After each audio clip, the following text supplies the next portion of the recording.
Shalom, happy post-Hanukkah to everybody. Today's discussion will center around Knisa Lahar Habayit, or as I've titled here, entering the temple precincts. First of all, I'd like to make the argument that is completely permissible today and is and always was permissible. Eventually, I'd like to make the less halachic argument and more of the hashkafic argument that it is necessary, and we have to do whatever we can to try to get as many Jews as possible, and perhaps even friendly Gentiles, to join us in going on the Temple Mount. And we'll forthwith see why that is so important. I'd also like to touch on some halachic issues, and we'll close with a little Tanakh lesson. There's a reason why I've chosen this particular passage now, and perhaps we'll be able to go even further in some of these topics in a later time.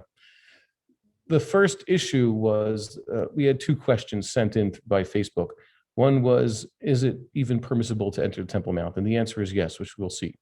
The second one was that, is it perhaps a danger to Am Yisrael? Is it endangering individual Jews and perhaps the tzibur or the state if Jews such as ourselves enter the Temple Mount, and even more so if we go there to pray? So it's very important that we recognize. Hold on a second. I don't think he noticed me. Okay. It's very important that we are familiar with why it is we are not endangering anybody. And on the contrary, I'd like to argue that perhaps it's actually better for Am Yisrael if more people were to enter the Temple Mount. We'll start with the first and most important source. That's over here. This is in the first chapter of Kelim. Kelim is all the way at the end of the Mishnah in Ta'aroth, or Tiharoth, according to the way some do the vowelization there. And it's the first Masechta thereof. It's actually quite long. There's more than 20 chapters.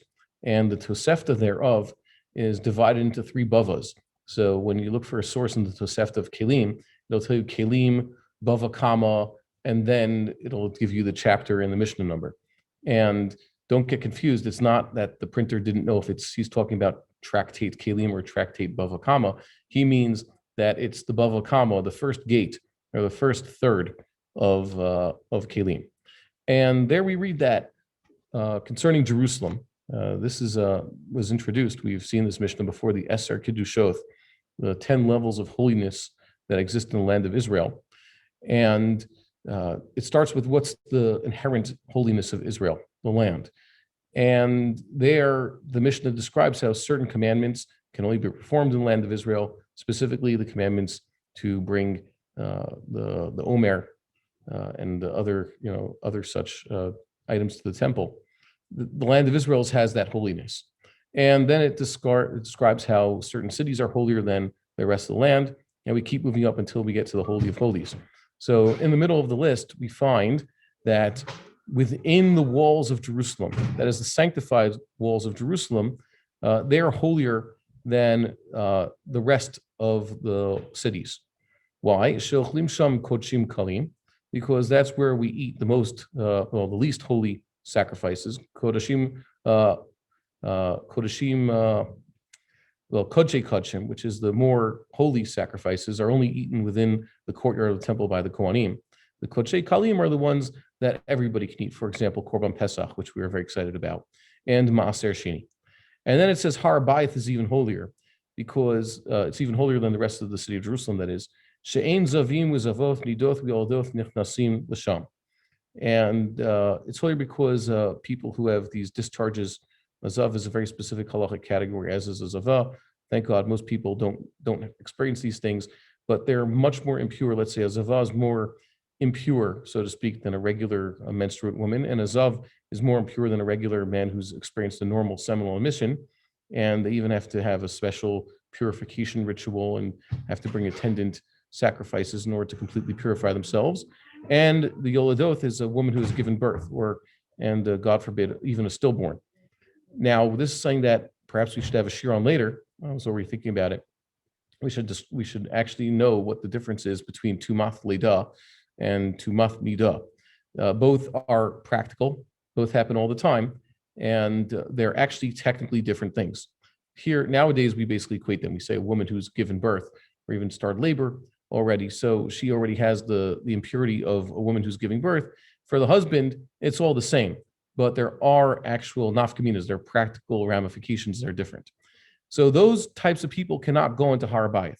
The implication of this line, the Mishnah, is everybody else can. Who else can? Well, it didn't mention, for example, a person who's contaminated with death impurity, someone who has been under the same overhang as a corpse, or someone who's come in contact with a corpse, etc., walked over a grave. It doesn't say that those people can't. It doesn't say that those people can't enter the Temple Mount. And then he says the chel mikudash bimenu. The chel was a perimeter, not a perimeter of a circle, but a perimeter that the sages constructed. It was an actual mechitza within the Temple Mount, and beyond that point, they did not allow goyim utmei meith nichnasim. Sorry, well, if you translate in the Hebrew, it means Gentiles and those impure from the dead or contact with the dead cannot go within there. So now we see that the implication is that the Tmei Meith can enter Har Bayith. That's, once again, the person who has death impurity. That's most of us, by the way. I don't know anybody who's not impure by contact with the dead, at least once in their life. But even if someone could say, yeah, I'm pretty sure I've never done it, we assume that he is, because most people are. So the Mishnah is basically saying here that the person who has the death impurity can actually go on Har Bayith. And we'll see what the Rambam has to say about this. And then the Ezrath Nashim, that's the outer courtyard of the temple. I don't have the picture up on the screen right now, but if you remember your Masechet Midoth and the usual illustrations, on the west side, let's say where I'm putting my mouse over here, this is where the temple edifice stood, the actual building, the Heichal that housed the Kodesh and the Kodesh Kodeshim and the Ulam and all the menorah and the golden incense altar. All those were inside this building. And then to the east was the altar, the main altar of the regular korbanot that were burned outside, and a ramp that was toward its south. And then there was a divider. And we call this courtyard where the Mizbeach stood, we call that the courtyard, or Ezrath Kohanim. Ezrath Yisrael was a section of that courtyard to its very east. But beyond this divider, which was had a special gate, it was named after Nicanor, the good Nicanor, not the bad Nicanor, who donated those gates. Beyond it was a chatzer called Ezrath Nashim. And you might remember those from your maps because it has 4 square sub-rooms at each of its corners. It was basically a large square with 4 squares around it. That's also called the outer courtyard.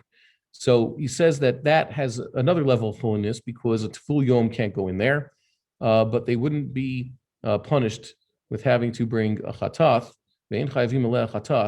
if they actually would go in there.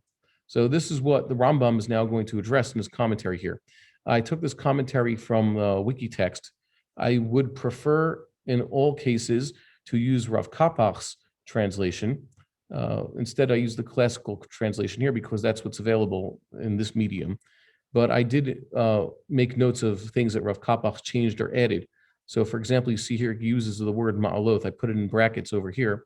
I find that the superiority of Rav Kapach's translations is, aside from his obvious familiarity with the style of the Arabic, it's that he makes the Rambam's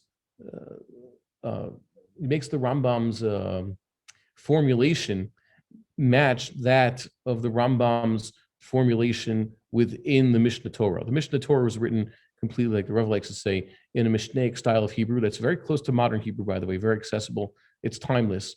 And he uses the same words the Rambam would have used in the Mishnah Torah. The person who translated originally, or the common translations of the Perush Mishnayot, seem not to have that same style. And Rav Kapach, I believe, captured the Maimonidean style very well. And it's because he used the right words, by the way. So we have here what he says concerning this and all these different rules. But you see here, just to know the straight halacha, is that a Tamei Meith can go onto the Har Bayith, and that a Tevul Yom, what's a Tevul Yom, by the way? A Tevul Yom is someone, usually a man like us, someone who's has purified himself from seminal emissions. Seminal emission is something that most men experience, whether usually willingly sometimes unwillingly by accident. And it doesn't matter if it was beheter or not, if it was permissible for him to have experienced that or not. I hope that most people are moral and doing the right thing. So it doesn't matter how it happened. He has to then purify himself by immersing himself completely in the ritual bath. That's a mikveh. And once he emerges from his ritual bath, he is now considered a Tavul Yom. That means he has immersed this day. That's what Tavul Yom almost literally means. Now, why is that significant? Because as we're going to see below, a Tavul Yom cannot perform certain commandments. For example, if the fellow was a priest, he's a Kohen, he wants to eat his Terumah, this is the first Mishnah in all of Shas, he has to wait until nightfall for himself to be able to eat the Terumah. That's considered holy food. Or a person who wanted to eat of the Korban Pesach, so he's gone to mikvah that Erev Pesach, he is not eligible to eat of the Korban until nightfall. That's when he was completely pure. But as we're going to see, that's a misnomer, as the Rambam says. Really, he is completely pure. I'll use a brisker language. The nightfall is the matir. It's the halachic mechanism that allows him to eat sacrificial food or holy food, but it's not that he was lacking in any purity. That's a Tavul Yom. So we see that a Tavul Yom could technically go up to the Ezrath Nashim, and even if he went to the Ezrath Nashim, he's not going to be punished therefore. So the Ezrath Nashim is a very specific place on the Temple Mount. Thank God, with modern research and also just studying the topology of the Mount, we know basically where these areas are. And most of the Temple Mount is not the Ezrath Nashim. And therefore, people who have been just to mikveh that very day, and Kal v'chomer, those who were at mikveh the previous day and have not contaminated themselves, and already it's been nightfall since they went to mikveh, when they go on Har Bayis, they're completely pure, at least not from Tumath Meith, but they can go on to Har Bayis and they can go up until what was the Ezrath Nashim. Technically speaking, here you see that we should know, the nafkamina for us is we should know where the chayil is because we're Tamei Meith. So we have to know where the chayil is. The good thing is with those who go up to the Temple Mount, are aware of where the chayil basically was, and they stay away from it. They don't actually even go up to that line because then they'd have a problem. But this is the basic permissibility for us to go on to Har Bayith, as long as we've been to mikvah. Laws of Tuman Tara don't apply to Gentiles, so technically speaking, a Gentile could go on Har Bayis also. See, it says here, the Goyim, that's the Gentiles, are only also permitted up to the Chayil. And that's a specific place in Har Bayith, meaning that up to that point, they could definitely go there. We're going to see that a lot of this is biblical law, but also a lot of it is rabbinic enactment. And for us, we're not Karaites. We are not other heretical sects. We subscribe to rabbinical law just like biblical law. The only thing is that for our intellectual pursuits, and also so that we know what to do when there's conflicts, we need to know what is biblical law and what is rabbinic law. Not because we take rabbinic law lightly, chas v'shalom. I think many people have that mistaken impression. They say it's just a d'Rabbanan. It's just a rabbinic enactment. That's wrong. We take rabbinic law very, very seriously, if not sometimes even more seriously than biblical law. It's just we have to know, for the sake of deciding these things, what is biblical and what not. So let's read what the Rambam says here. The Jewish camp in the desert, the camp of the Israelites, as they were, well, not in the desert, in the wilderness, better translation, had 3 levels of holiness. Machane Yisrael v'hem ha'arba machanoth. There's Machane Yisrael, that's the halachic term that the sages use, refers to the 4 camps. The 4 camps were those of Judah, Reuven, Ephraim, and Dan. Sorry, no, the 4th one is Naphtali, Asher, and Dan. I think they call it Machane Dan. Yes, it was called, that was one in the north. And each of those camps, obviously, I just named 4 of the tribes. Each of those camps contained 4 tribes. So Yehuda's tribe on the east contained Yisachar and Zvulun also, and Reuven's camp on the south also contained Gad and Shimon. The west camp of Ephraim also contained Menashe and Binyamin, and the northern camp of Dan also had Naphtali and Asher. Those are the four camps. They surrounded the Levite camp, which itself surrounded the courtyard of the tabernacle. Machaneh Leviyahu Ma'amar Hashem Usviv B'Saviv LaMishkan Yachanu. Machaneh Leviyah was the Levitic camp that surrounded the Mishkan, also on four sides. The east side was basically just Aaron and Moses and their families. The south was Kahath, and etc. The rest of the Levitic families surrounded the Mishkan on the west and the north. And then Machaneh Shechina who Chatzar Ol Moedu Masha B'Thocho.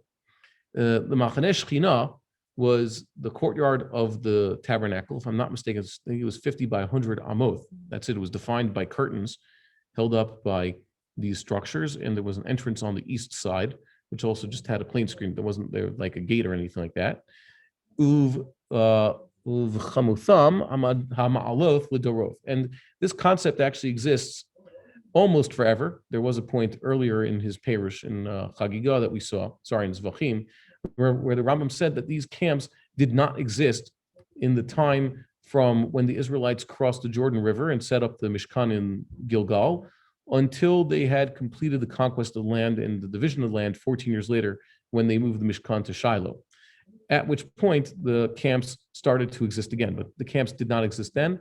And the camps had their correspondence in Jerusalem once the temple was established, and that lasted forever. He says, "Mipetach Yerushalayim v'ad Harabayith Machaneh Yisrael."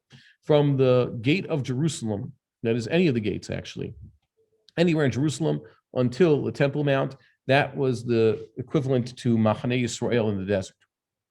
Mipetach Harabayith ad Petach HaZarah, and from the entrance of Harabayith, although there were many of them, basically all of Harabayith, until you got to the courtyard, which is, by the way, the inner of the two courtyards, the actual courtyard, not even the Ezrath Nashim. Sha'ar Nikanor, Machaneh Leviyah. He points out that the line between the rest of Harabayith and the inner courtyard is Sha'ar Nikanor, which I already illustrated before, was the gate between the courtyard on the east, the women's courtyard, and the courtyard on the west. And everything from the entrance of the inner courtyard and within is corresponding to the Machaneh Shechina as it did in the wilderness. And this is also explained, he writes over here, at the beginning of the Sifrei, which is the Midrash Agadah. Sorry, it's an Agadic Midrash. No, sorry, not Midrash Agadah, Midrash Halacha. It's a Halachic Midrash. It's actually, sometimes Midrash, like the Rambam says, you have to take it with a grain of salt. You have to understand it. Don't take it too literally. Midrash Halacha is actual Halacha there. Ulshon Tosefta, Kishem Shayu Bamidbar Shalosh Machanot. The Tosefta says that just like in the desert, there were three camps, Machaneh Shechina, Machaneh Leviyah, Machaneh Yisrael, these three camps I just mentioned. Kach Hayu B'Yerushalayim, Mipetach Yerushalayim Vad Harabayith Machaneh Yisrael, Mipetach Harabayith Ad Shar Nikanor Machaneh Leviyah, Mishar Nikanor V'Lifnim Machaneh Shechina. Just as he described, the three camps as they existed in Jerusalem and going up until the Temple Mount and the Temple Courtyard correspond to what existed in the wilderness. And he also says that the Pasuk has a basis for this. The next one is, we skip a little bit within the Rambam while he describes the part that, it's not our discussion, having to do with up until where the Zavim and the Zavoth and the Oladoth are allowed to go. He mentions the Tosefta, see, Kelim means 113, 1110. Once again, this is from the first Bava and then the first chapter therein, and the 10th halacha, I guess you could say, in the Tosefta, or the 10th Mishnah, but it's not, it's a brisa. He says, he quotes it, V'lo Tamei Meith Bilvad. Not only do you have to keep out the Tamei Meith, Ela Afilu Meith Atzmo. Okay? They're talking about, not keep out. It says, who's allowed in the Machaneh Leviyah. Machaneh Leviyah, we just said, is Temple Mount, except for the inner courtyard. The Meith is allowed there. That's an actual corpse. Afilu, the Tamei Meith, that's a person who's touched the corpse. Afilu Meith Atzmo, even the corpse himself could technically be on Harabayith. That's amazing. That's a big chiddush. How does he know that? Because it says that Moshe Rabbeinu himself, Waykach Moshe et Atzmot Yosef Imo Banach Leviyah. Moses took Joseph's remains. They were put in a sarcophagus that he schlepped along the entire time, and he was in charge of this. And basically, Joseph's remains were always in the Levitic camp, and the Levitic camp corresponds to Harabayith. Therefore, you could even bring an actual Jewish corpse into Harabayith. Kal v'chomer, you could bring someone who was contaminated through contact with that corpse. Vaide, well, Rav Kapach translates, Val derech zeh, yet meimeth mutarli knes l'chel. So this would mean then that Tmei could even go past the Chel. Why? Because he's only stopped at Shar Nicanor. And to this Raf Nashim, Shakol b'malat machan leviyah. We just said that there's all these different levels on the Temple Mount itself. We mentioned the Chel, but in the desert there was no correspondence to the Chel. There was just the Machan Leviyah is the Temple Mount, and Machan Shilo is the inner courtyard. So how can you create a Chel, a divider, where Gentiles could go up to and where people who have been contaminated through contact with the dead? It's memes. Where did that come from? So he says that they should be the same. The entire Temple Mount should have one din, and there shouldn't be a chel here.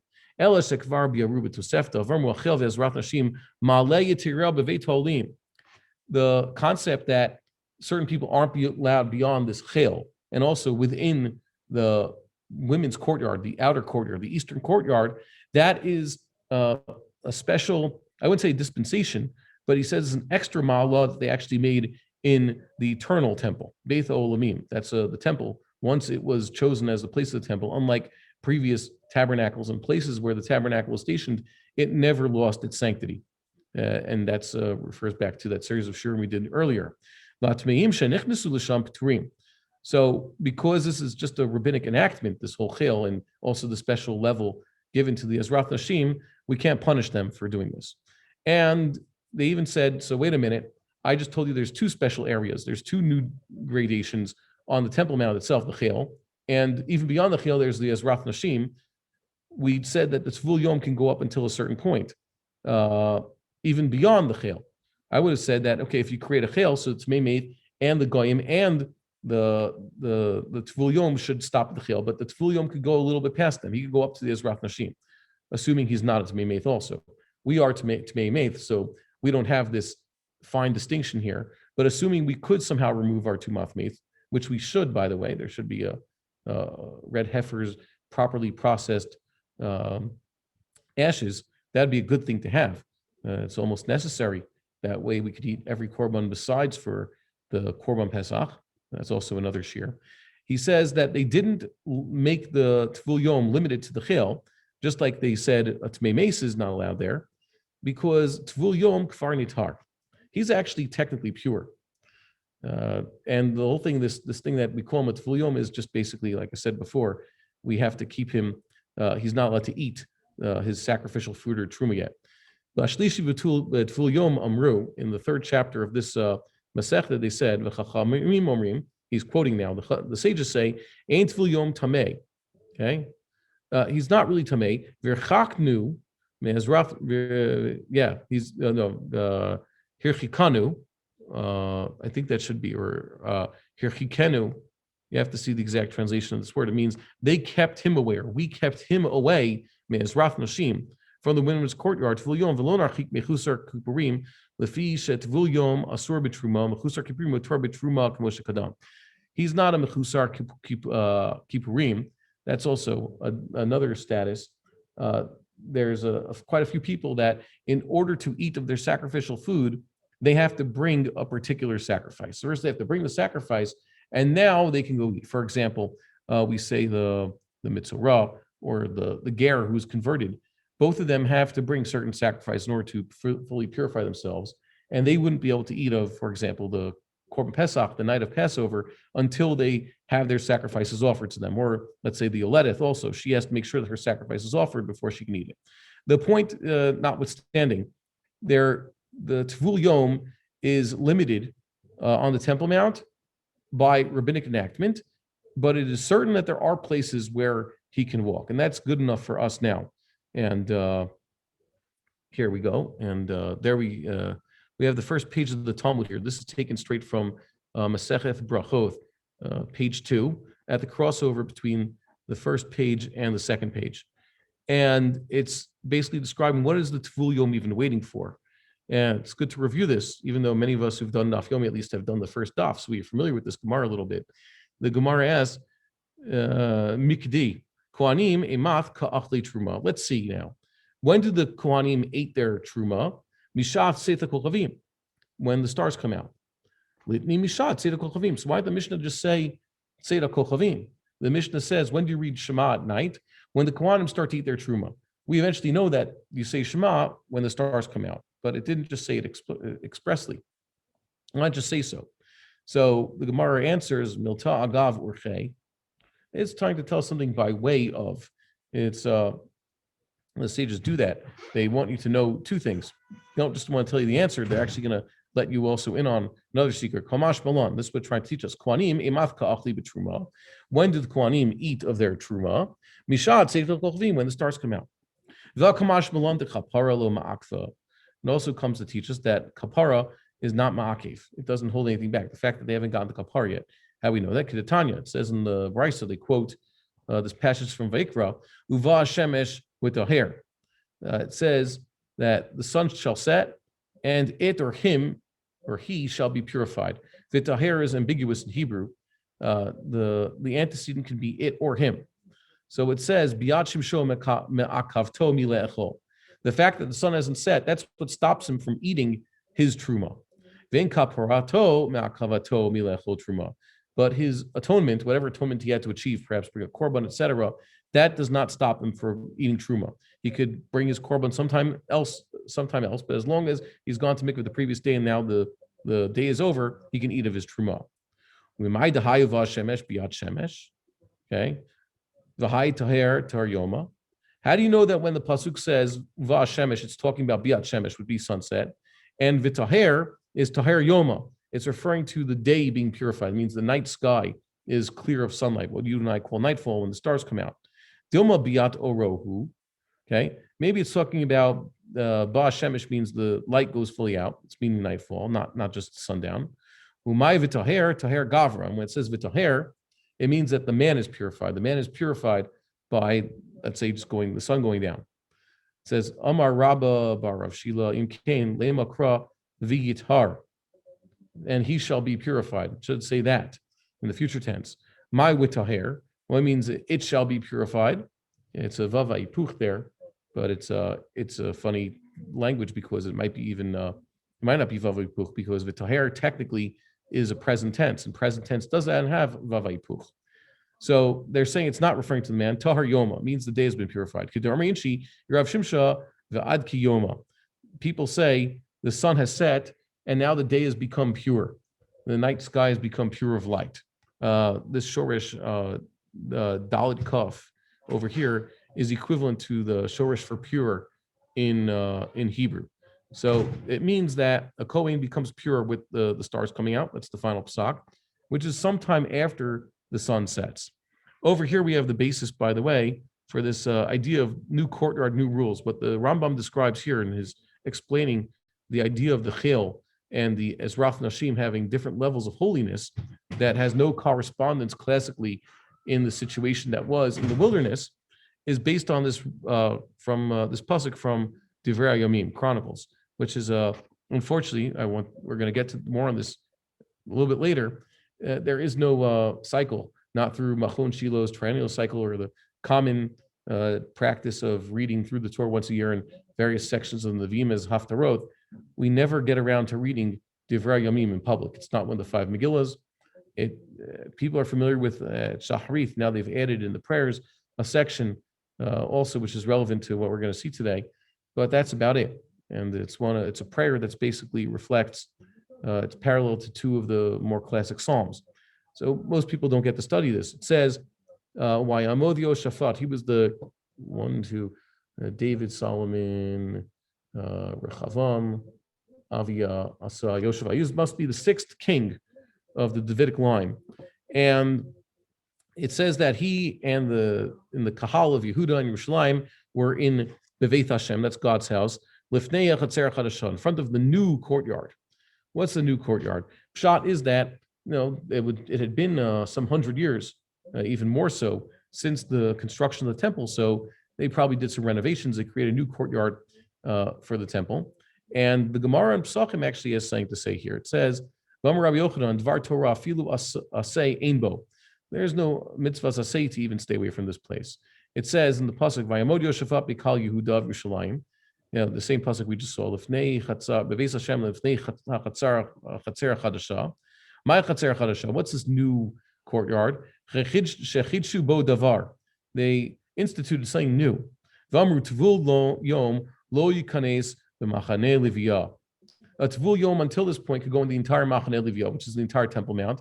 And now they said, no, there's a limit to how far a tvul yom can go. Obviously, you can't go up to into the Machane Shechina, but even within Machane Liviyah, somewhere on the Temple Mount, outside of the inner courtyard, we're going to draw a new line and say you can't go there. And the Rambam actually paskins here in Korban Pesach, which depends on your edition. It's in the sixth parak. It's either the sixth halacha or the fifth halacha. Machon Mamre has it as the sixth. So I think that maybe Makbili would agree. He says, "Mitzorah shechal shmini shelo liot b'arba asar." His this mitzorah, the last day of his purification happens to be on Arba Asar, the 14th day of Nisan, the day when they're supposed to be bringing Korban Pesach, so that he did it the next night. V'ra keri bo bayom. He is now seen carries at an accidental seminal emission that very day. Areza tovel. He could still go to the mikveh right then and there that day.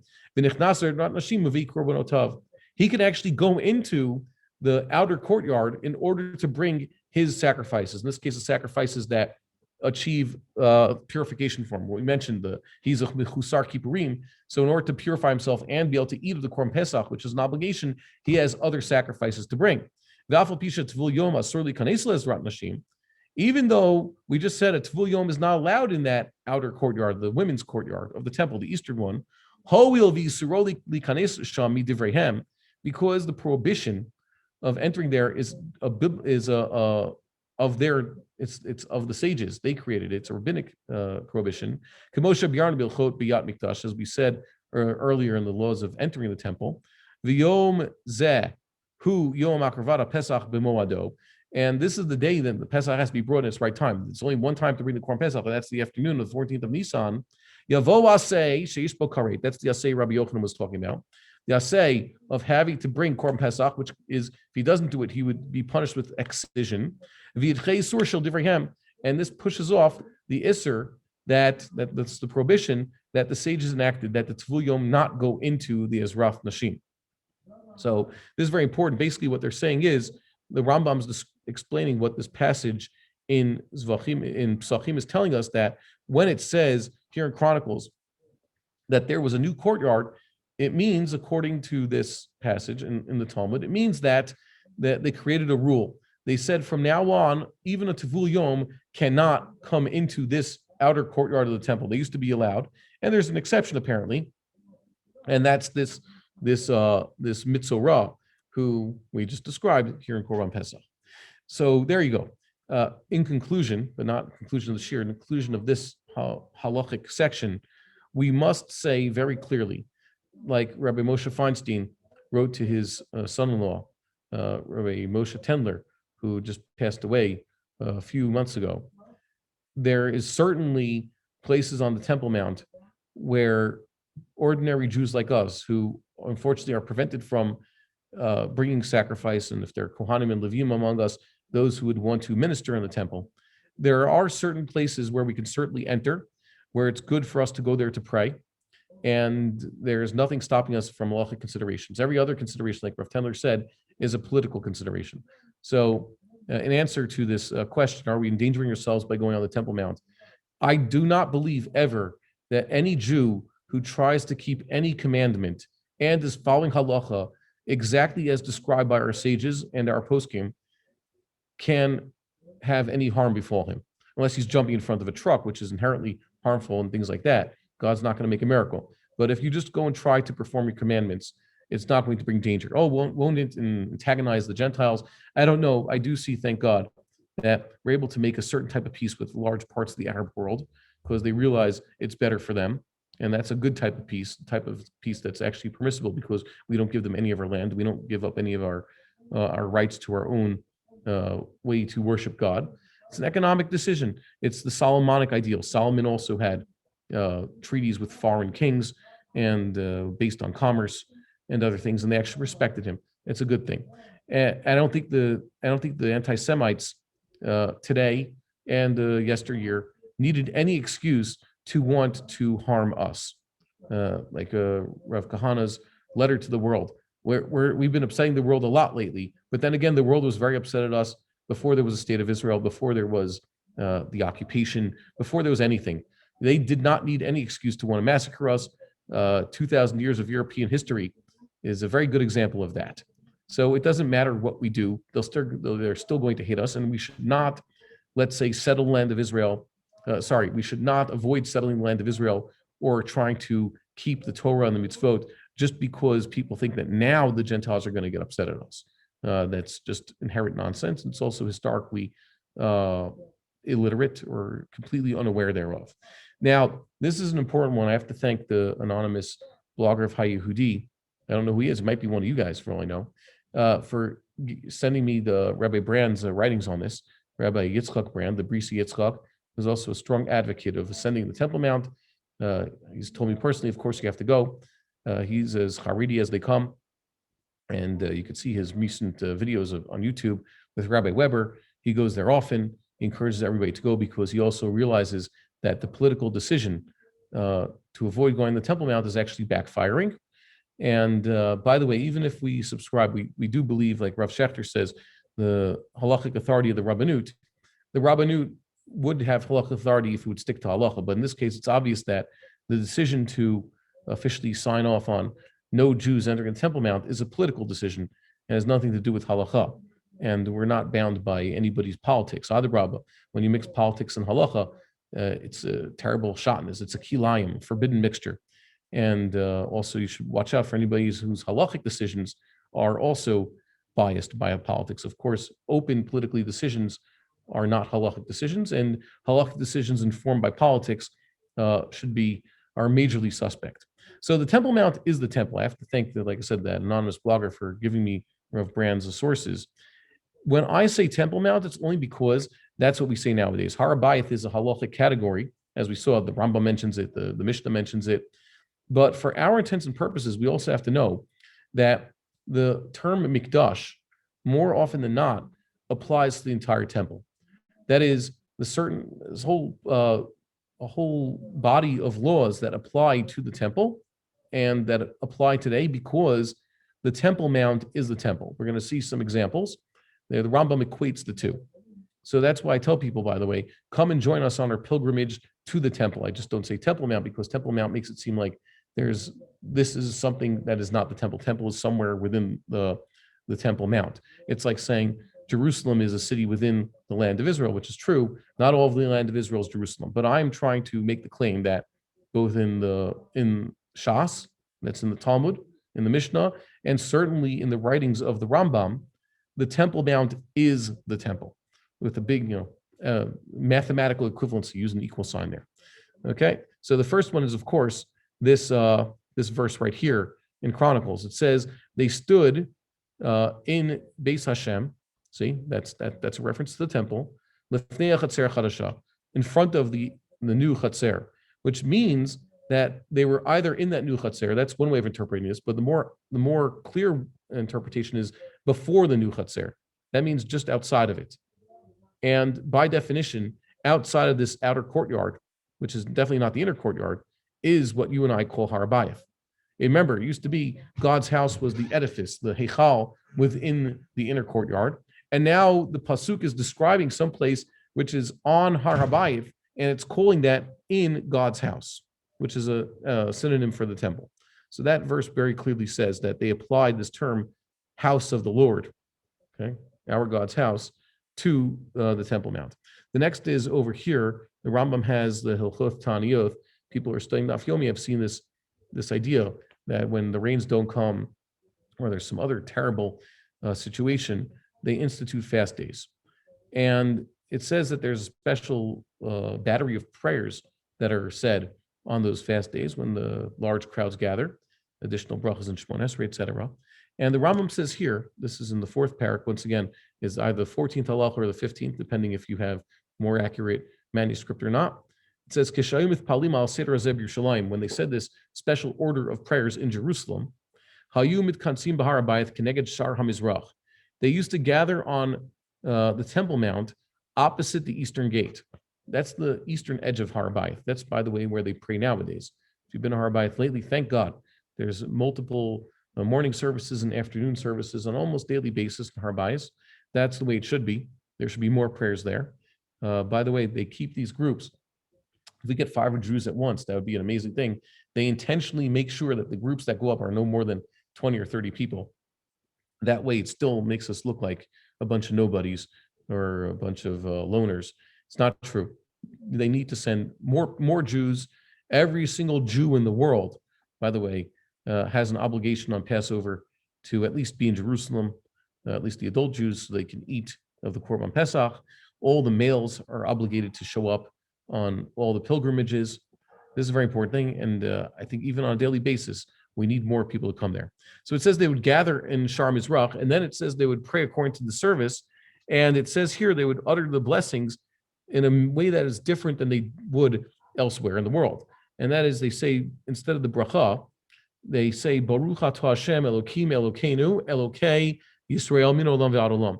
Rashi's Girsan also in Tanith itself, it says just Hashem Elokei Yisrael or Hashem Elokeinu Elokei Yisrael, but there's not all three. Here it's just Elokim, Elokeinu, Elokei Yisrael. That's the way the Rambam has it. All these are, I think, are legitimate because you could rely on Rashi or could rely on what it says in Tainus. But the point is that you say this long thing, Baruch atah Hashem Gol Yisrael. Does that be the blessing? How many more words? Not Amen, but Baruch Shem Kvod Malchutho Li'olam Va'ed. And that's the way they answered. Now, don't forget, where's the service happening? It's on the Temple Mount, outside of the Azarah. It's at the eastern gate of the Temple Mount. And the Mishnah in Berachot, in the 9th parak, says, Kol Chotmei Berachot Sheba Mikdash Hayu Omrim Ad Ha'olam. They used to just say Baruch Hashem Ad Ha'olam. Misha Kilkulu. Apparently, it's Dukim or the Minim. Okay. Also, this is depends on which girsa you have. V'amru ein olam ela achad. They don't believe in olam haba. Hitkinu sheyu omrim min olam v'ad olam. They made the formulation also min olam v'ad olam. Now this says in the mikdash. The Mishnah says when they would pray in the mikdash, they'd say the blessing this way. And the Gemara asks, Kokach lama li l'fish ein omrim amen b'mikdash. We don't say amen in the mikdash. We say Baruch Shem Kvod Malchutho. And how do you know that? Minayt she'ein onim amen b'mikdash. Nemar kumu baruchu et Hashem Elokechem min olam v'ad olam ve'omer vivaruchu Shem Kvodecha umromam al kol bracha u'tila. Yachol kol brachot kulam te'hen tila achach. Maybe all the brachas should have one tila. Talmud lomar umromam al kol bracha tila. In the temple, there has to be something that's even greater than all the other prayers. Al kol bracha v'racha tin lo tila. So you have to say Baruch Shem Kvod Malchutho Mi'olam Va'ed when instead of Amen on the Temple Mount. It says in the Mikdash.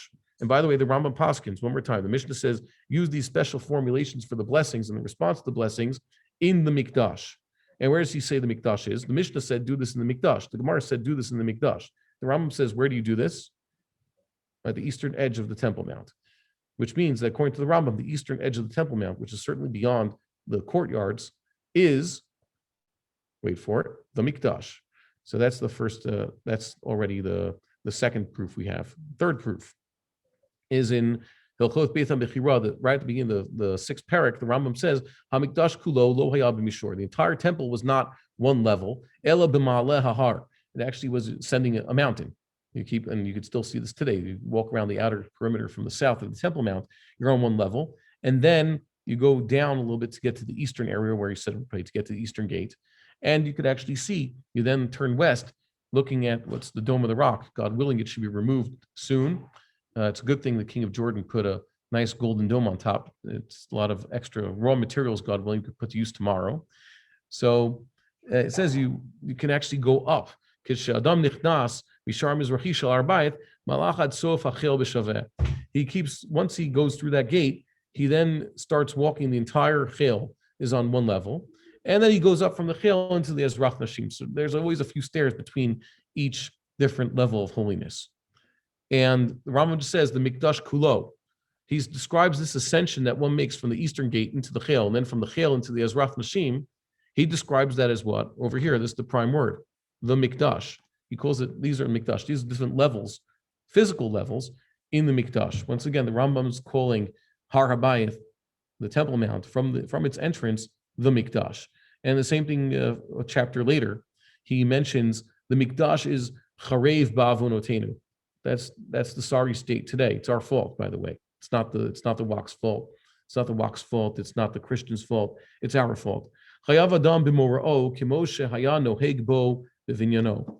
A man is still obligated to fear it, express reverence for the temple in its current state, as though it was in its actual built state. He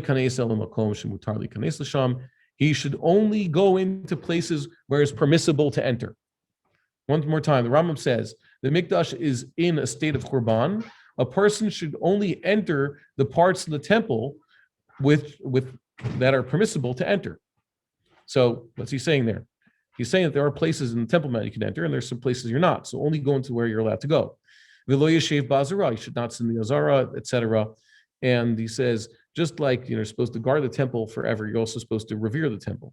So there's a lesson here. Just to know what the Rambam's saying, I wrote this out so that we get it exactly. You can enter where you can, and the Temple Mount equals the temple. So that's also very clear because it says he was the one who previously poskined where you're allowed to enter and where you're not. And he was describing areas on the Temple Mount you're allowed to go to. And he calls entering areas of the Temple Mount the temple. And the temple in a state of destruction equals the temple. So the Temple Mount in the state of the temple's destruction is also equal to the temple. And so this halacha makes it clear that when Maimonides wrote in his classic letter that he entered the great and holy house, it says, I entered the Habayit HaGadol VaKadosh. He meant the temple.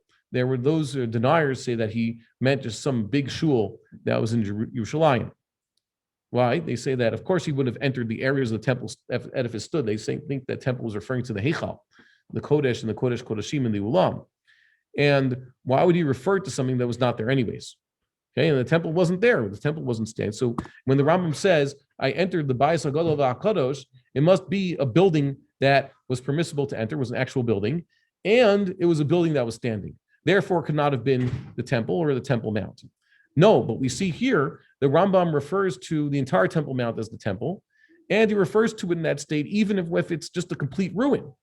So when the Rambam says he went to the Bayis HaGadol VaKadosh, and then he said, and just as I prayed in its state of destruction, I should be able to go there in its state of reconstruction, he's referring to the temple. Here's Rabbi Brand's sources also. He's because Rabbi Brand is a senior scholar, he's able to marshal sources not just from the Rambam, but from the rest of Shas. Here he points out that the Mishnah right at the beginning of Bikurim says, the person's bringing his Bikurim. If somehow, I don't know, he's robbed on the way there, or he loses his Bikurim, he's responsible for it. He still hasn't discharged his obligation. Sometimes a person has done all he could to discharge his obligation, and he's an anus, so that's it. He's not asked to do more. It says that Reshith Bikurad Matachat Tavi Beit Hashem Lokecha. You should bring the best first fruits of your land to the house of the Lord thy God. It teaches Milamed Shechayav B'Achriotam Ad Sheyavi Lahar Habayith. Person's responsible for his Bikurim until he brings them to where? The Temple Mount. So that they're saying when the pasuk says, bring the Bikurim to the house of the Lord thy God, the sages says, yes, until Harabayith, which means that the sages, their halachic category of Harabayith is equivalent to what the verse was referring to as the house of the Lord thy God. And that's, by the way, aside from the fact that this is a clear, obvious interpretation of the pasuk, the Rambam says this also. He brings this pasuk and this drash also. A person's responsible to bring his Bikurim all the way to Har Habayith. I'm very sorry. It seems like we're running out of time now. At least I'm running out of time. So we'll have to pick this up later. We'll continue with Rabbi Brand's sources and also the proof and also the profound idea from Divrei Yamim, at least the first part, when David HaMelech first decided to build the temple. And if there's any questions right now from those of you who are online with us right now, is there any questions outstanding at this point? I didn't get to check the chat.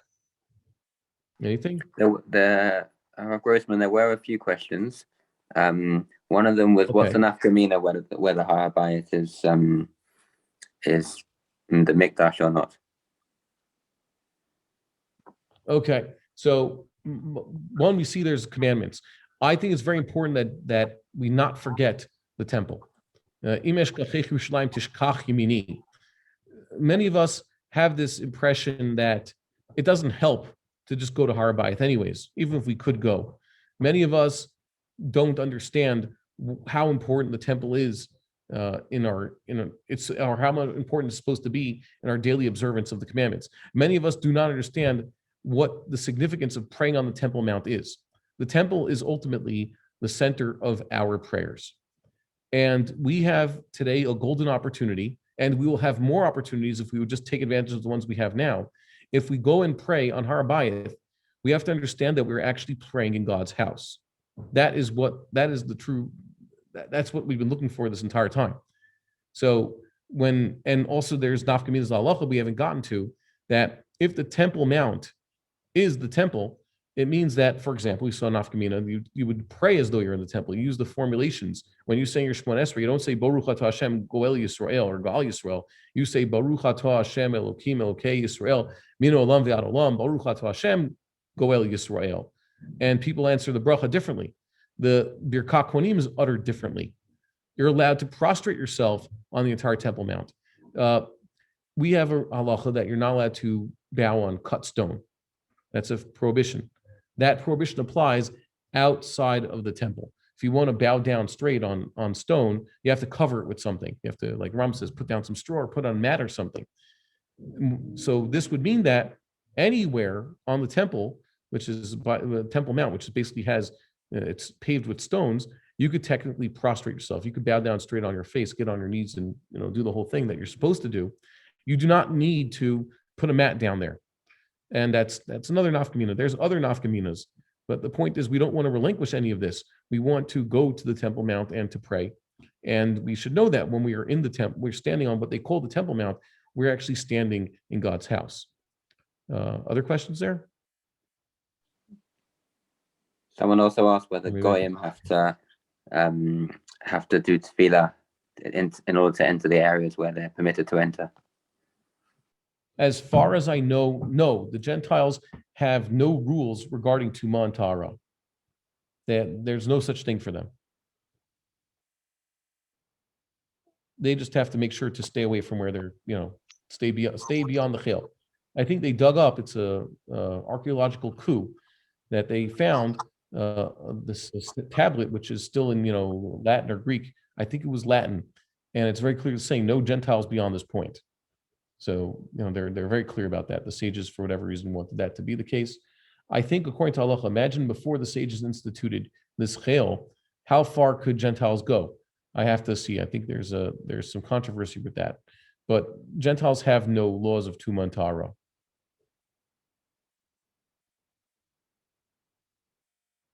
Still there? We froze for a minute. Yeah. Yeshua, yeah, okay. I'm still there. Sorry, I thought you froze. Hope that answers the question. There's another one. There were a couple more. Is it more important for Kohanim and Leviim to visit? Today, look, every Jew counts. That's the first thing. It would be great if everybody could go. Kohanim and Leviim have to really know what they're doing. They have to they have to educate themselves because we need them. We need them to know what they're supposed to do. A regular trip to the Temple Mount is at least educational. Like I tell people, the Rambam says it's his belief that anybody who goes within the Ezrat Nashim has to have a short haircut, just like the Kohanim themselves have limits to how long their hair can be. It's important for that Kohanim and Leviim familiarize themselves with the Temple Mount and their attendant mitzvahs. They should know what they're getting themselves into, and they should be proud of what they're doing, and they should educate their children. By the way, bring your family if you can. You should, going to the Temple Mount is very educational.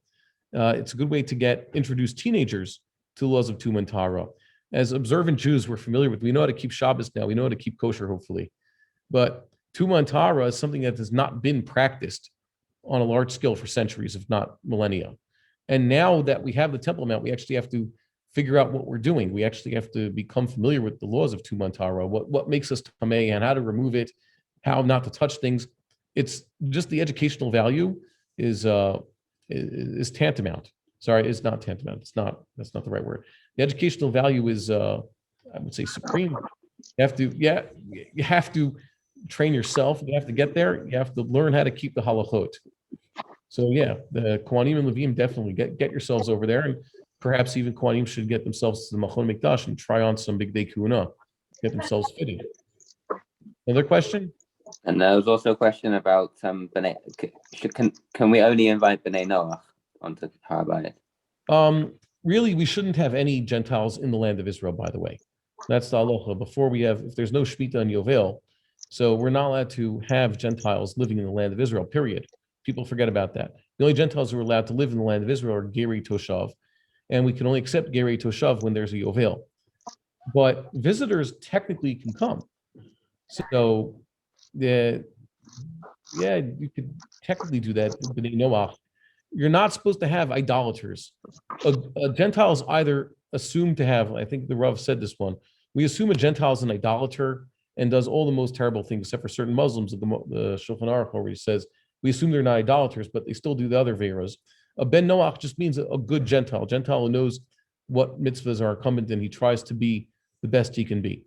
So I would hope that only B'nai Noach are allowed there, but technically speaking, we could have idolaters, ones who aren't completely on board with the whole monotheism thing. They could come onto the temple. Perhaps just going there, they would do teshuvah. I think that's the ideal of Yeshayahu Navi, and there's quite a few piyutim on this.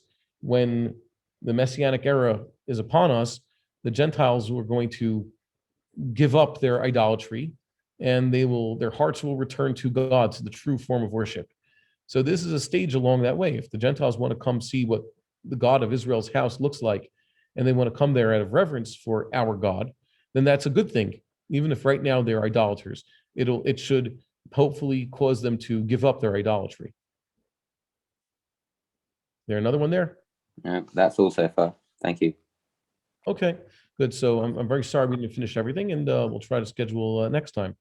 God bless, and don't forget, learn the halachot and come join us on the Temple Mount. Thank you very much. Sure. Good. Shalom, shalom. God willing. We would like to encourage our viewers to share these videos with friends and send in your responses. We would also like to suggest the following opportunity to our viewers. If you identify with Rabbi Bar-Hayim's message and would like to sponsor or dedicate a video interview with the rabbi in honor or memory of a loved one, if you would like to obtain Birkon Nusach Eretz Yisrael or invite the rabbi for a speaking engagement, please email us at office@machonshilo.org. If you are inspired by Rabbi Bar-Hayim's message and would like to get involved in Torah Eretz Yisrael activities in your local area, please fill out the relevant form by going to the link which appears on the screen.